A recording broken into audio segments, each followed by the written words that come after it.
The program you are about to hear is largely fiction, science fiction. We make no guarantees, however, how long it will remain fiction.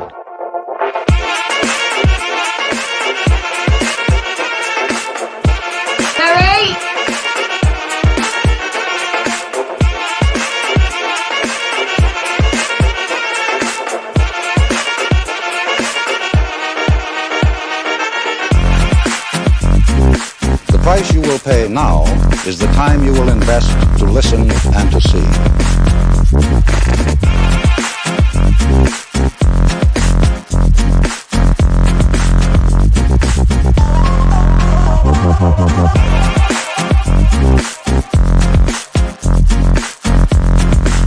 This, then, is the new dimension.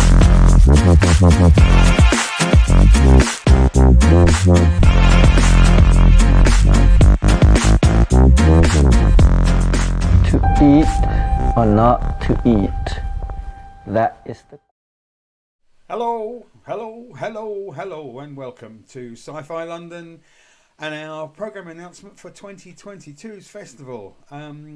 Happy Bank Holiday Monday for those of you who are celebrating. It's going to be a short, sweet little programme like the festival is going to be this year. I'm going to run you through some of the trailers, give you some of the highlights, and hopefully get you all excited to come along and see some amazing films. So without further ado, our opening night film is called The Innocents. Unlike Chronicle or The Midwich Cuckoos, this does involve a lot of kids, but it's not that they're ganging up against everybody else. They're just being, well, very horrible to each other. It's a great film, absolutely great, made by Eskil Voigt. I hope I've pronounced that correctly, who made Blind and The Worst Person in the World, and is an amazing filmmaker. And this is set to be a cult classic, so everybody tells us, and we think we agree here. So without further ado, have a look at The Innocents.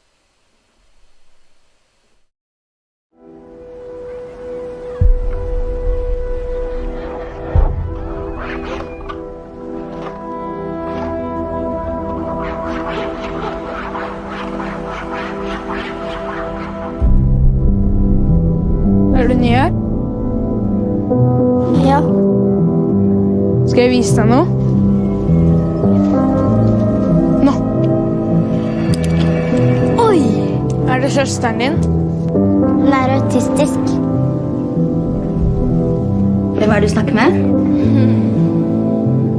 Jeg snakker med noen som ikke er her.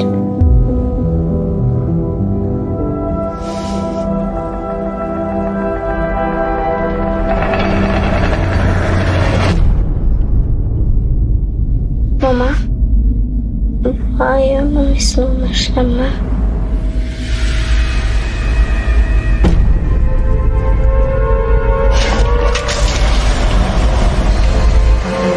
Mamma.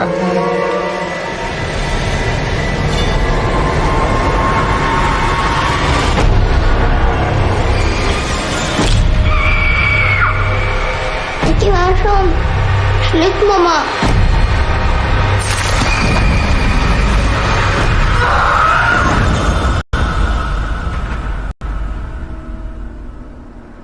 Hva var det som skjedde egentlig? Vi lekte bare litt.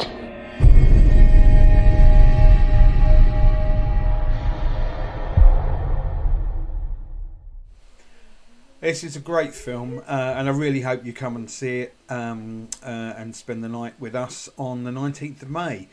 So our next trailer is for a fabulous British comedy by a first-time director, a guy called Mark Coleman.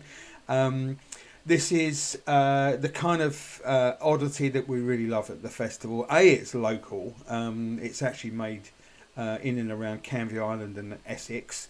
And it's just really funny and light-hearted, with some very funny twist.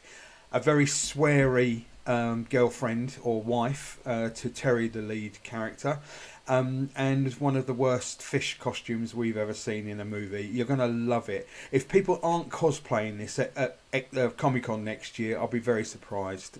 It really is deserving of that. This is an excellent, excellent film, and we've got the London premiere of it, and I really hope you come see it. It's called Manfish, and it's fabulous, absolutely fabulous.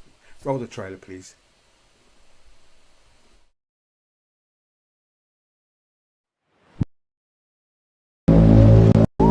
Whenever the tide's low and the temperature's just right, they come ashore.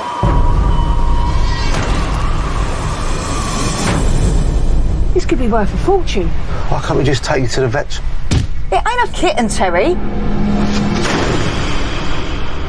That thing stays in this house with us. What if it tries to hurt me? It's not going to attack or hurt you, Terry. All right? It just needs looking after.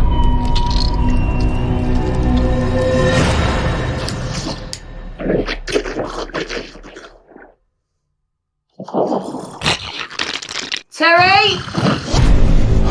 This is big, Trace. So you reckon it's worth some money then? Most definitely. If it comes down to it, I'll fillet that thing with a rusty knife myself. Now the story goes, they find a woman and they drag her back to their underwater city. You hear yourself, Harry? Sound mental. And you having a fish with legs live at your gaff, that sounds alright, does it? Come on, then. Oh, stop it! Please help me!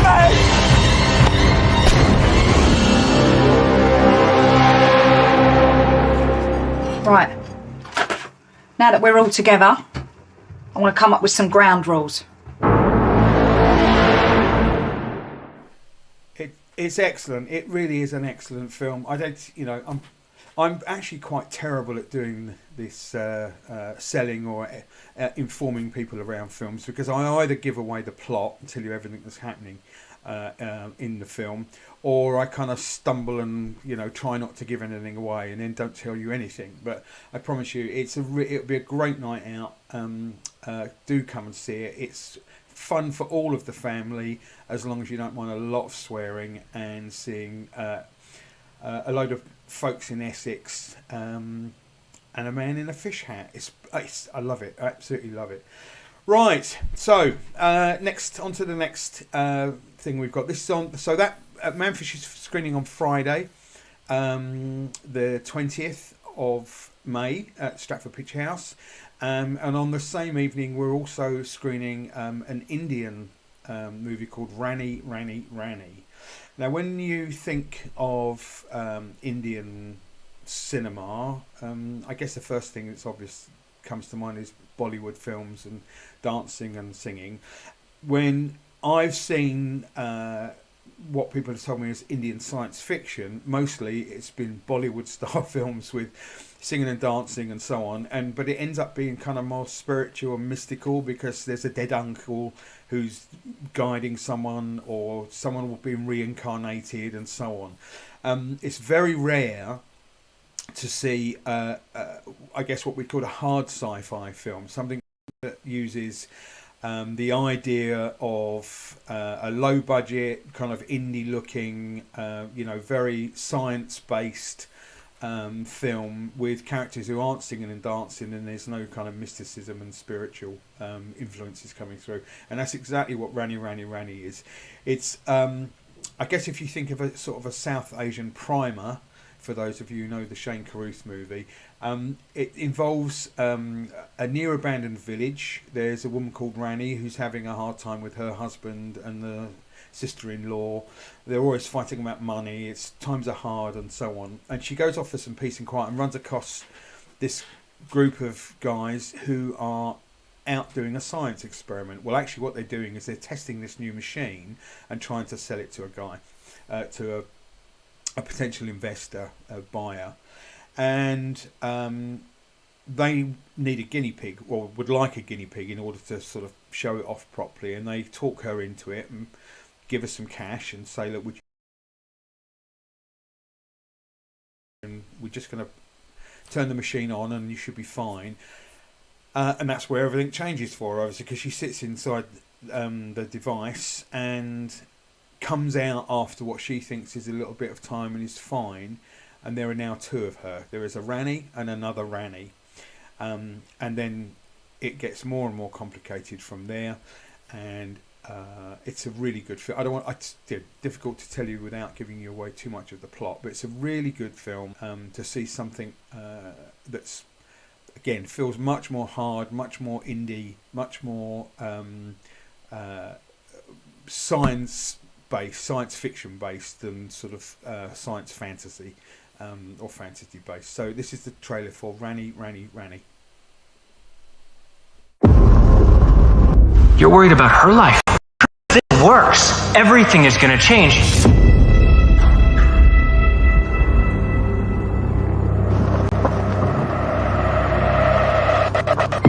Look around, man. There's no one here. There is a cleaning lady. A cleaning lady.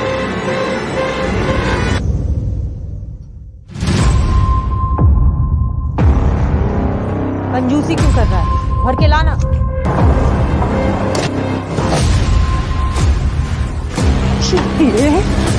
बोल दो, बहुत क्या क्या तूने? बोल।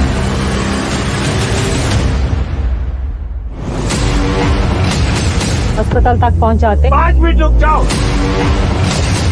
Relax, man. You worry too much.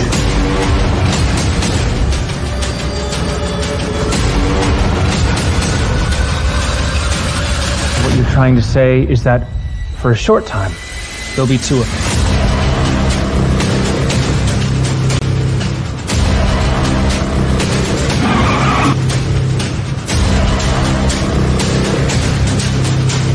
Rani!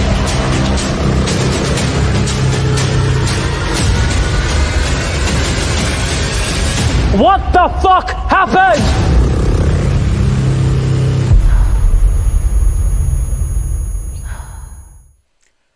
So that was Rani, and maybe you recognise the lead, the woman who plays Rani, was from, you may know her from the movie Brick Lane. She's a really great actress.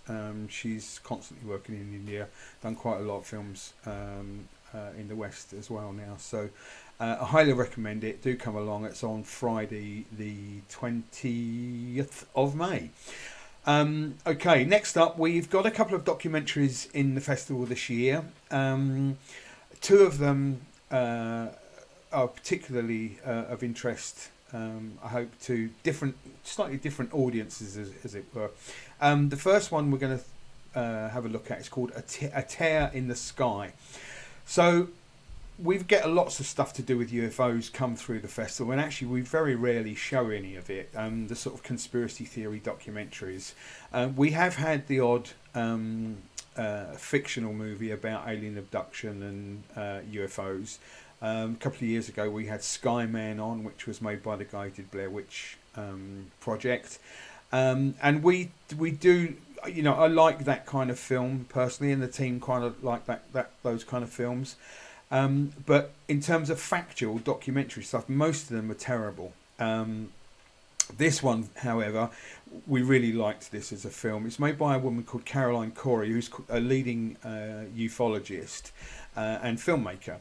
And she was upset that, you know, mostly when you talk about UFOs, that it's a redneck somewhere in the middle of nowhere. There's always someone. They're always on their own, and they've always got terrible cameras with them. So, which is why we've never had any decent photographs of whatever it is they think they may have seen. So she decided to do something about this and put together a much more scientific approach to it.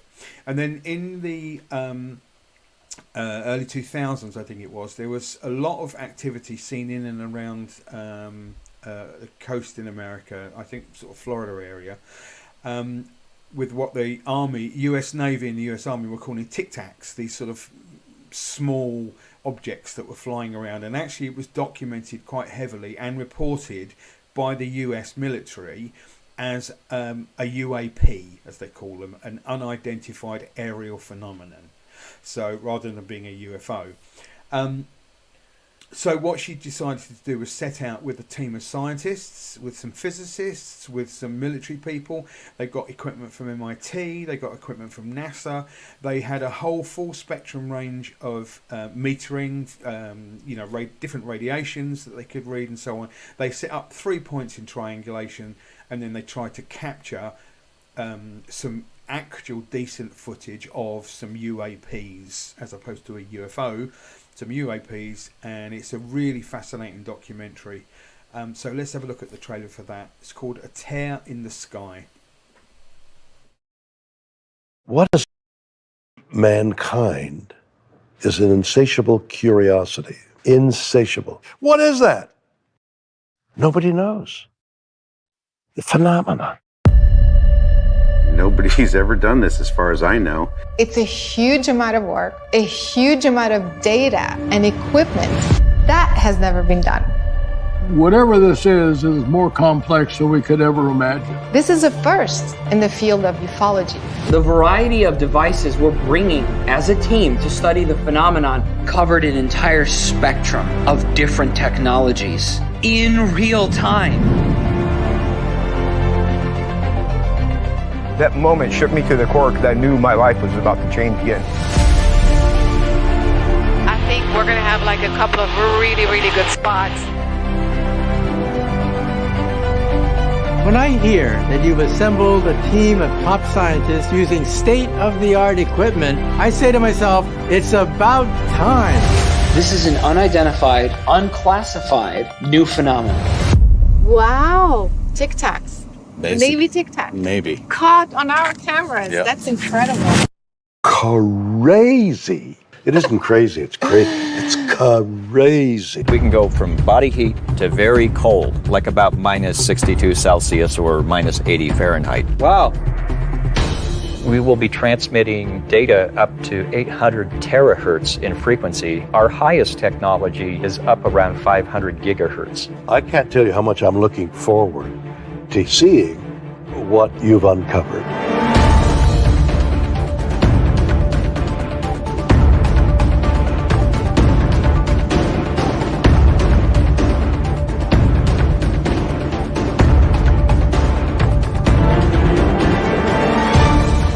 We're triangulating and converging at 2 points, the same object. It's fading. It's gone. It's friggin' gone. Saw something over Catalina. We need you up here. We could be heading towards the biggest "see I told you so" in history. That's what we need, the smoking gun that'll clinch it. That once and for all will settle the debate. No ifs, ands, or buts. And in the process, rewrite all of human history. Oh my God, you guys. Is this the wormhole? It's insane.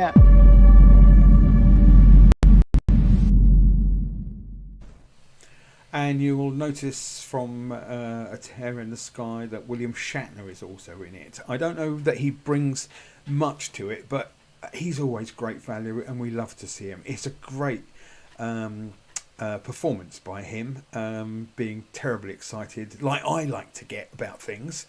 Yeah, it's really good. It's a good documentary and very interesting, and obviously we can't tell you what they do or don't find at the end, but it's nice to see a scientific approach to it. The next documentary we have is a fabulous piece of work. It's a first-time filmmaker, a first-time director, Vanessa Yuli, I think how you pronounce her surname, and her co-director is a guy called Matthew Jacobs. Matthew Jacobs wrote the 1996 Doctor Who film with Paul McGann in. So for those of you who know your Doctor Who's, Doctor Who came off the air many years ago, and the BBC tried to revitalise it, reboot it, turn it into a show that the Americans would buy. And in 96 they brought it back and made a feature-length film which Matthew Jacobs wrote. And unfortunately it upset all of the Whovians around the world, because he made the Doctor half human, which is obviously reserved for the realms of Star Trek and the likes of Dr. Spock, Mr. Spock. And he also had the Doctor kiss a companion, or kiss a female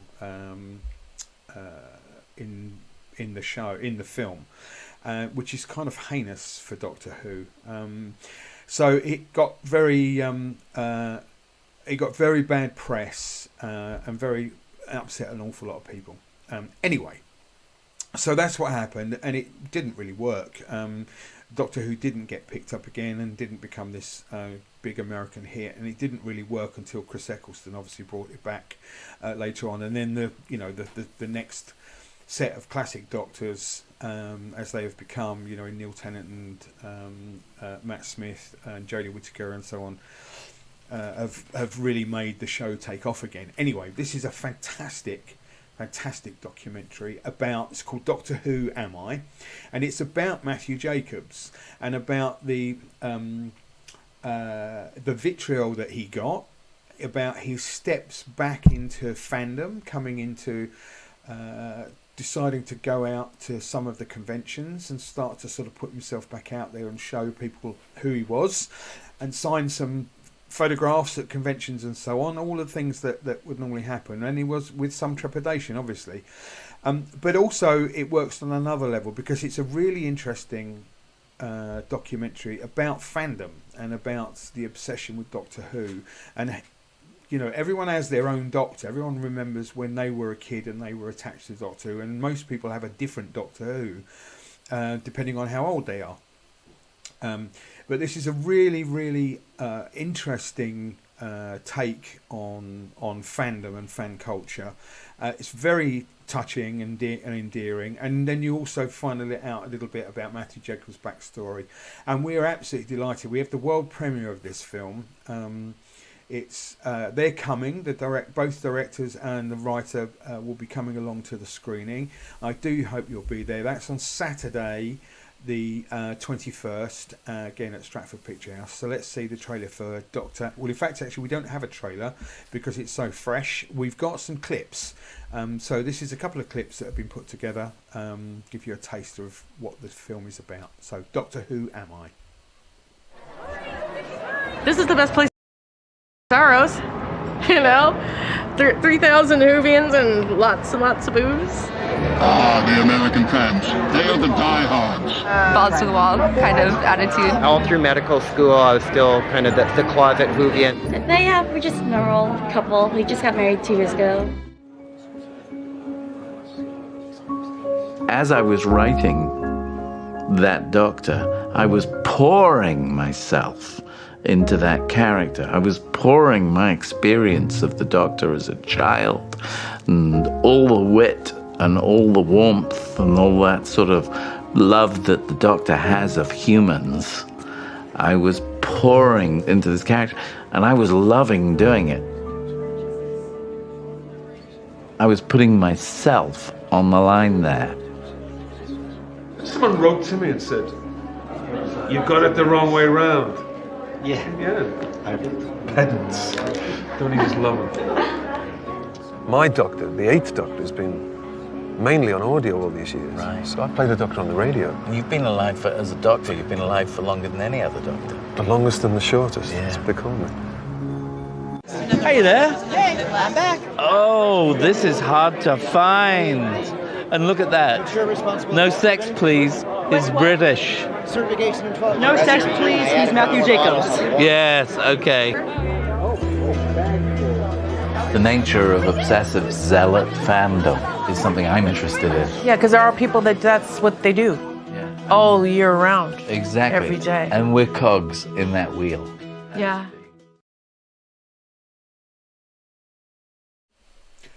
So if you've got a collection of Paul McGann Doctor Who memorabilia like the guy in that clip, then certainly bring it along because Matthew Jacobs is going to be in the house. And as I said, it's a fabulous documentary. I'd really hope that you turn out and see it. And if you're a Whovian, then you should definitely not miss this. It's give you a taste of Gallifrey 1 and all sorts of things. It's a really, really good film. And as I said, we're delighted to have the world premiere on Saturday, the 21st. So, next, to China. This is a This is a mad film, absolutely mad. And when I saw it, and I was already in love with it, I already wanted to screen it, and it just got better and better and better as we were watching it. It's called Annular Eclipse. The title in Chinese, I think, may be slightly different, but the British or the English title for it is Annular Eclipse. And if you imagine a kind of Hong Kong style action thriller movie mashed up with Blade Runner and Memento, you'll get close to what Annular Eclipse is like. It's a really, really cool film. For those of you who've been to the festival over the years, if you remember Survive Style 5, it's getting close to that kind of territory. And if you don't know Survive Style 5, highly recommend it. Go and have a look. Anyway, it's a second film by a young director called Chi Zhang. And we are absolutely delighted to be having the UK premiere of this film at the festival. I highly rate this. I highly recommend it. It's good old proper. If someone was going to make Neuromancer or Burning Chrome, it's somewhere in that territory. It's a really, really cool film. So do come along. Here's the trailer, Annular Eclipse.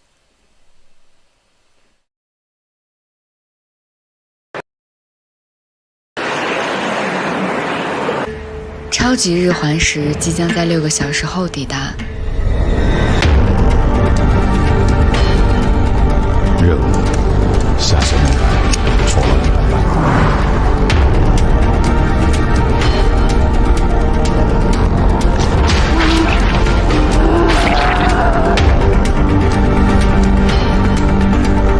你认识他？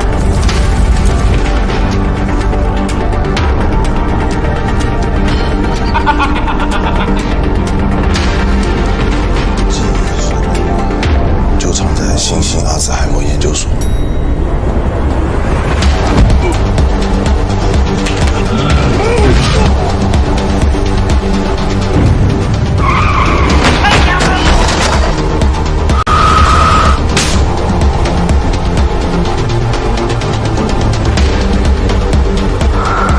和一起。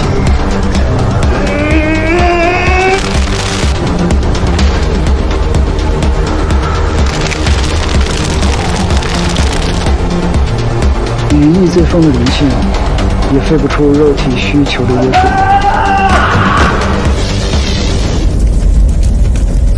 你可能需要学着倾听来自肉体的声音。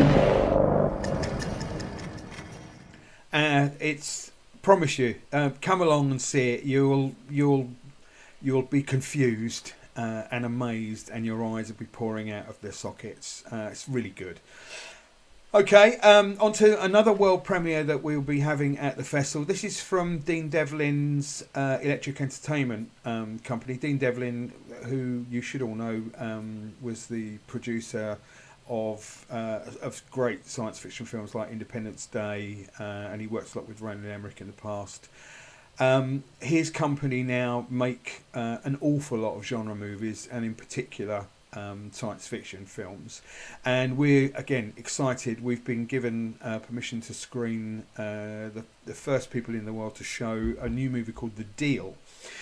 The Deal, I guess the best way to describe it is again, if I was going to give you sort of a lean towards another film, it's a little bit like Logan's Run and Soylent Green in its flavour. So the world has been ravaged and virtually destroyed by an unprecedented pandemic. Sound familiar? There aren't enough resources for the people who are alive, so the totalitarian government, not necessarily run by Boris Johnson, probably Rees-Mogg, have set up a thing called The Deal, and basically that is a 20-year promise to have a good job, a home, healthcare, all of the things you need to have a comfortable normal life, but after 20 years you then have to go off to the Bureau's centre and be euthanized. You commit suicide, or you end your life for the good of the rest of the community. So into this, we meet Tala and her daughter. Tala was pregnant, was alone, and she took the deal when she was in her 20s. She's now coming up to 19 years later, and her daughter is nearly 19, and she suffers from an acute kidney failure.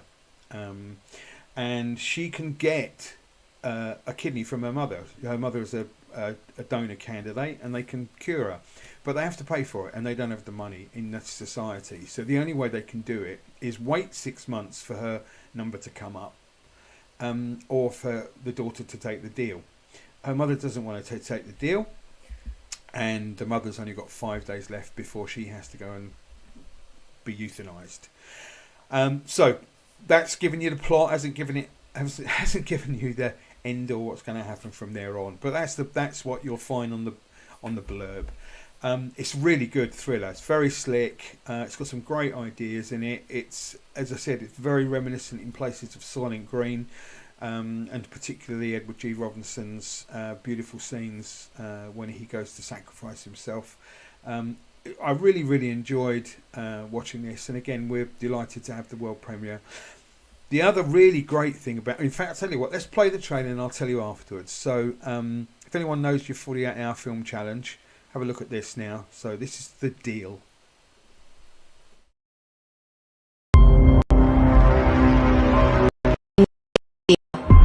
You provide your family with 20 years of food. Do you want it?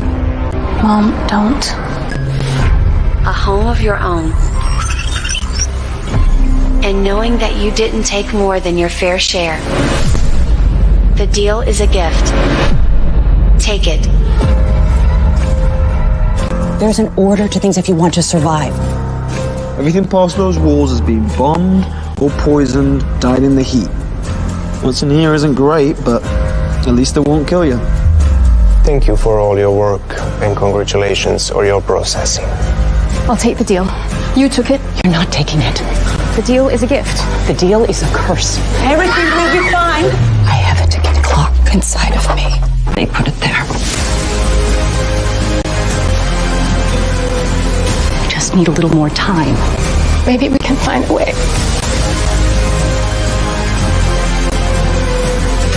She's my daughter. I can't go if I don't know she's safe. I'm going to a place beyond the reach of the Bureau. He's our way to get out of this place. I can't promise to get you in, but I can get you there. We'll risk it. We have to die for 20 years of food rations and they're living like this? We all need an escape plan. Be careful out there. You have 5 days left. If there is a chance that I can save my mother, you have to tell me. Fear makes you act not like yourself.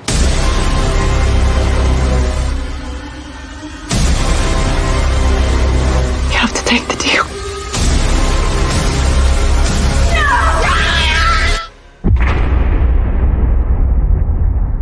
Are you ready to die? So what would you do? Would you take the deal or not? Anyway, it's a really good film. Obviously, it's a good film. We only show good films at Sci-Fi London. And for those of you who know our 48-hour film challenge, and if you don't, I'll now explain very quickly. So each year we run a 5-minute a film competition to make a short film with a weekend. It has to be 5 minutes long. Has to be an original sci-fi film.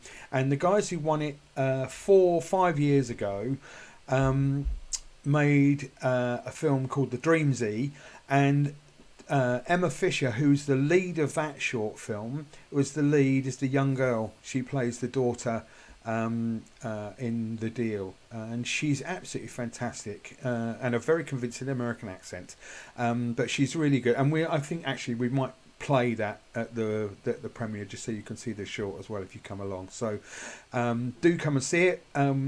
Again, another really good film for the festival. Okay, occasionally we like to show a classic, and as we've got The Deal, and as we've got 2022, we thought we would have no other choice but to show the masterpiece that is Soylent Green. Oh yes, folks. So we are going to be doing a late night screening on Saturday the 21st, starting at 9 o'clock. Your ticket will include a cocktail, a Soylent Green or a Soylent Red, and then maybe some other little goodies lurking around the venue. And we want you to sit back and enjoy Soylent Green. It's obviously set in the year 2022, and yeah, let's just play the trailer. This is in the day when the trailer tells you the whole video. They're worse than me. They'll tell you the whole plot. So here we go, Soylent Green. What is the secret of Soylent Green? New York City in the year 2022. Nothing runs anymore.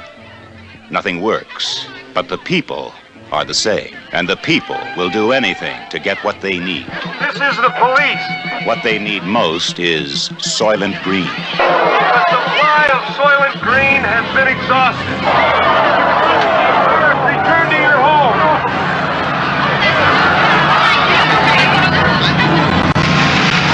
What is the secret of Soylent Green? Detective Sergeant Thorne. He has a 2-year backlog of unsolved murders. Now he's on a case that must be solved. Saul Roth, Thorne's private library. Hey, Saul. A living book in a world without books. Have some pencils, courtesy of your next assignment. William R. Simonson. Simonson. He was the first to learn the secret of Soylent Green. They told me to say that they were sorry, but that you had become unreliable. Saul Roth was the next to know. How do we come to this?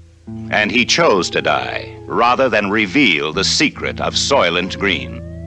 What is the secret of Soylent Green?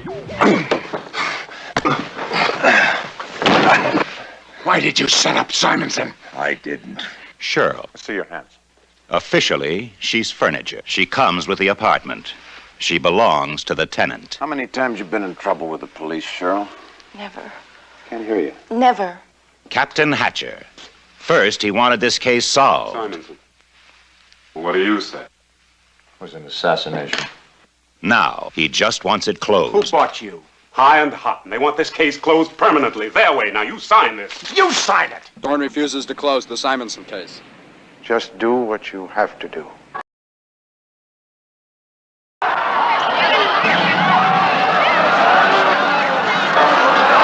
Where did you go with Simonson? He took me to church. Church? Bless me, Father, for I have sinned. It has been 6 months since my last confession.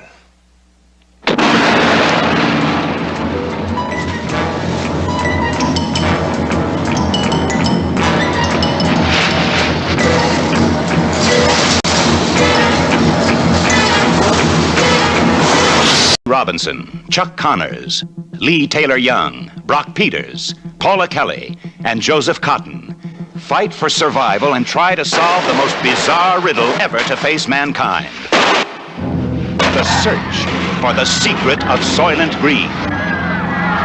You will find out why Soylent Green means life.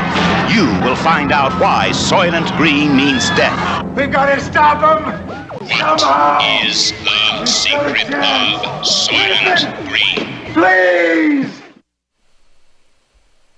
Written in 1966, the original book that Soylent Green is based on, it's called Make Room by Harry Harrison, who's been to Sci-Fi London when he was alive. Came down to the Apollo as a surprise one night. That was fabulous to meet him. Anyway, it's if you haven't seen Soylent Green, come and see it with us. It's an absolute classic movie. Charlton Heston at his best. Edward G. Robinson's last film, who plays Saul. He's the book. He's like a personal library to the detective, to Frank Thorne. It's a great movie. We'll and as I said, you'll come along and try a Soylent Green cocktail with us. So, Okay, last trailer I think we're going to show you is again another world premiere and our closing night film. This is another British film, and we're absolutely delighted to have it at the festival. It was made by Parkland, Darkland, High Grange Field Studios up in Yorkshire, and doesn't feel like it's from Yorkshire at all. It's set in deep space. It's a great film. So I'll give you a very, very quick snippet of what's happened. A sphere, a giant sphere has appeared in orbit around Mars, and the commercial spaceship, the Achilles, has been sent to investigate this phenomenon and find out what it is. And as they approach this sphere, it starts transmitting back to Earth in every known language there is a single word, and that is Deus. Let's see the trailer.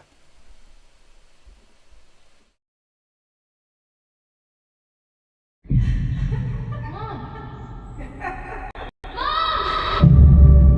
8 months to get here, and we finally see it with our own eyes. The whole world is watching, waiting. The sphere represents the greatest mystery ever encountered by the human race. Achilles onboard systems are compromised. Communication with Earth is offline.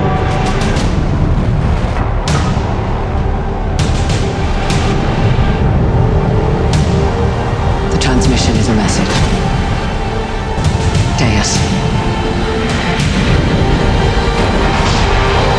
God.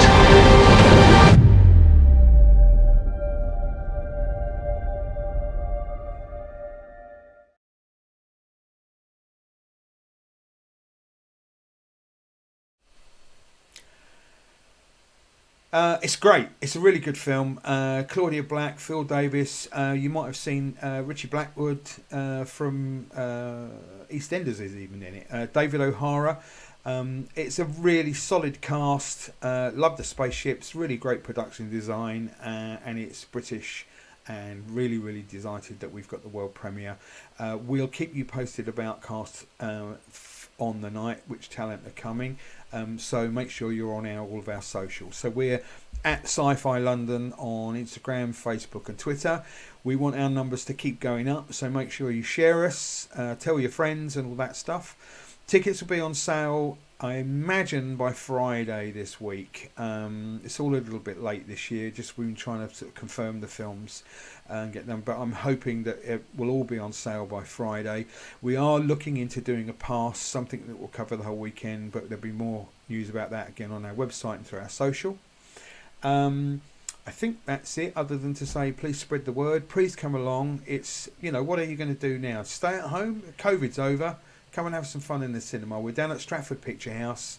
Come and see The Manfish. Come and see Deus. Come and see the documentary about Doctor Who. There's plenty of choice.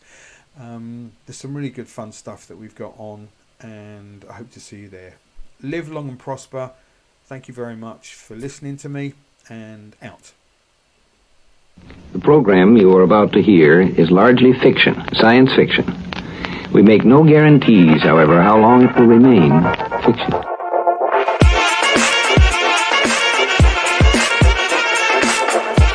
Harry!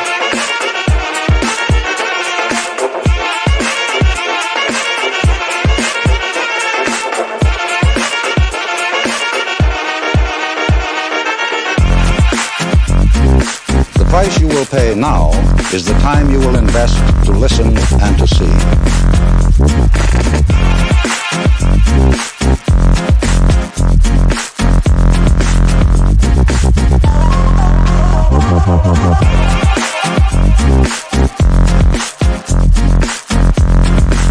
This, then, is the new dimension.